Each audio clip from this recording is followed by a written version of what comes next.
મિત્રો, આજે આપણે વાત કરીશું દિનચર્યા વિશે. આપણા ઋષિમુનિઓએ ચરક, વાગ્ભટ, સુશ્રુત વગેરેએ આપણા જીવનને સુંદર અને સ્વસ્થ બનાવવા માટે આપણને કેટલીક ભલામણો કરી છે. બહુ સ્પષ્ટ પ્રિસ્ક્રિપ્શન આપણને આપ્યું છે કે જેનું પાલન કરીને આપણને સુંદર મજાનું જીવન સ્વસ્થ રીતે જીવી શકીએ. દરેક વ્યક્તિ પોતાની વય, પોતાનું બળ, પોતાનું પાચક જે અગ્નિ હોય છે એ દરેકનો વ્યવસાય અલગ અલગ હોય, તો એ પ્રમાણે કઈ રીતે દિનચર્યા પાળવી અને એમાં પણ ઋતુ પ્રમાણે અલગ અલગ ફેરફારો આવતા હોય છે. તો ખાસ કરીને આપણે ઋતુચર્યાની અને આહારની અને નિંદ્રાની પછી વાત કરીશું, પણ આજે વાત કરીશું દિનચર્યા વિશે. દિનચર્યા એટલે આખો દિવસની આપણું જે રૂટિન છે એના વિશે વાત કરીશું કે સવારે ઉઠીને રાત્રિ શયન સુધી આપણે શું શું કરવાનું છે, કેવી રીતે કરવાનું છે એના વિશે જોઈએ. તો પ્રથમ વાત છે બ્રહ્મ મુહૂર્તમાં ઉઠવાની.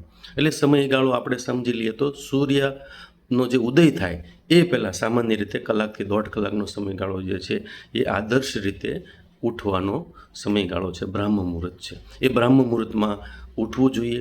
ત્યાર પછી જે છે એ ઉઠ્યા પછી જે છે એ પહેલું કામ છે મળ વિસર્જનનું છે. કુદરતી રીતે મળ વિસર્જન થવું જોઈએ. અને મળ વિસર્જન કર્યા પછીનો સમય છે દંત ધાવનનો, એટલે કે દાંતણ કરવાનો. બરાબર, આખી રાત સૂતા હોય એટલે મોઢું જે છે, મુખ જે છે એ સાફ કરવા માટેની બહુ સરસ વિધિ આપણે ત્યાં આપેલી છે. અલગ અલગ પ્રકારના દાંતણો આપેલા છે. દાંતણોની સાઇઝથી લઈને દાંતણના રસથી લઈને બધી જ વાતો પણ આપણે અલગ વિડીયોમાં કરીશું. તો એ દંત ધાવનનો સમય છે.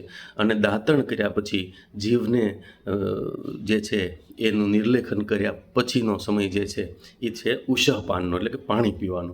એ પણ દરેક વ્યક્તિએ પોતપોતાની જરૂરિયાત મુજબ, રાતનું ભોજન પચી ગયું છે કે નહીં એ મુજબ, શરીર હળવું છે કે એ મુજબ જે છે એ ઉષઃપાન કરવું જોઈએ. અને ઉષઃપાન કર્યા પછીનો સમય જે છે એ છે અભ્યંગનો. આપણે ત્યાં નિયમિત રોજ અભ્યંગ એટલે કે માલિશ.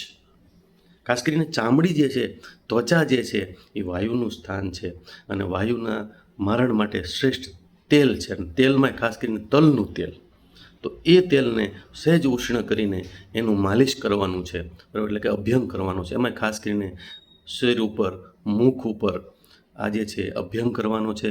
ઉપરાંત નાકમાં નસ્ય કરવાનું છે. કાનની અંદર પણ કર્ણપૂરણ કરવાનું છે. આંખની અંદર પણ જે છે એ ટીપા ગાય વગેરેના ઘીના નાખવાના છે. એનું પણ એક વિશદ વર્ણન છે. તો આ અભ્યંગમાં આ બધું જ આવી જાય છે. અભ્યંગ કરવાનો છે. અને અભ્યંગ પછી અગત્યનું છે વ્યાયામ. એ સમયમાં જુઓ મિત્રો, આપણા માટે આ કેટલું સરસ પ્રિસ્ક્રિપ્શન આપ્યું છે. ત્યાર પછી વ્યાયામ કરવાનો છે. દરેક વ્યક્તિએ પોતાના બળ મુજબ, પોતાની શક્તિ મુજબ જે છે એ વ્યાયામ કરવાનો છે, કસરત કરવાની છે. એના ઉપર પણ આપણે એક અલગથી લેક્ચર લઈશું. તો કસરત કર્યા બાદ જે છે એ સ્નાન કરવાનું. સ્નાન પણ ઋતુ મુજબ છે. બરાબર, શિયાળો હોય તો હુંફાળા પાણીથી, એમાં પણ અમુક દ્રવ્યો નાખીને કરી શકાય. ઉનાળો હોય તો શીતળ જલથી સ્નાન કરવું જોઈએ. સ્નાનની પણ વિશદ ચર્ચા કરેલી છે. સ્નાન કરવું જોઈએ. અને ત્યાર પછી જે છે એ સવારમાં નાસ્તો. બરાબર, હવે નાસ્તા વિશે આમ જોઈએ ને તો આપણું જે શાસ્ત્ર કહે છે ને એ જ વાત ઘણા બધી વિદેશોના શાસ્ત્રોએ પણ કીધી છે. ઘણી બધી જગ્યાએ મેં વાંચ્યું છે અને સાંભળ્યું પણ છે કે સવારનો નાસ્તો, બપોરનું ભોજન અને રાત્રિ ભોજન કેવી રીતનું લેવું. તો ખાસ કરીને સવારમાં છે ને આપણે ત્યાં કીધું છે કે સવારનું ભોજન છે ને રાજા જેવું. એટલે શિરામણ બહુ વ્યવસ્થિત રીતે રાંધેલું અને બહુ તમામ પ્રકારનું જે છે થાળી, આખી આપણી બધા પોષક દ્રવ્યોયુક્ત થાળી બની જાય એ ટાઈપનું લેવું જોઈએ. બપોરનું રાણી જેવું, એટલે સિલેક્ટેડ લેવું જોઈએ. બરાબર, અને રાતનું જે છે સાંજનું થોડા વહેલા સમયમાં રંગ જેવું, એટલે કે ઓછું લઘુ આહાર જે સરળતાથી પચી જાય. બરાબર, અને રાત્રે આરામથી ઊંઘ આવી જાય, આવું લેવું જોઈએ. તો સવારનો નાસ્તો છે.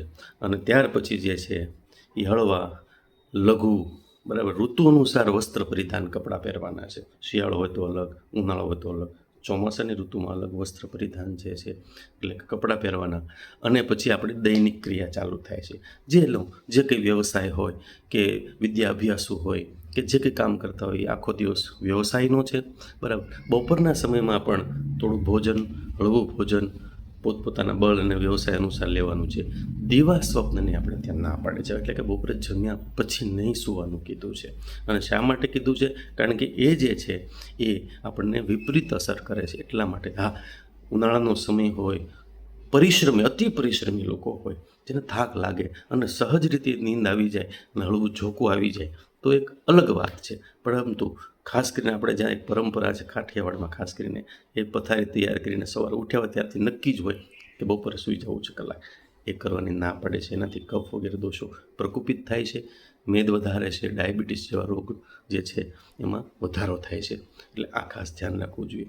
એવી રીતે દિનચર્યા, દિવસની જે આપણી પ્રવૃત્તિ છે એ પૂરી થાય પછી સાંજનો સમય છે, અને સાંજના સમયે જે છે એકદમ લઘુ આહાર, એમ માનો ને કે 6:30 થી 7:30 કે 8 વાગ્યા સુધીનો સમયગાળો છે સાંજનું ભોજન હળવું લેવાનું, જેથી કરીને સુવા વખતે વચ્ચે 2 કલાકનું અંતર રહે.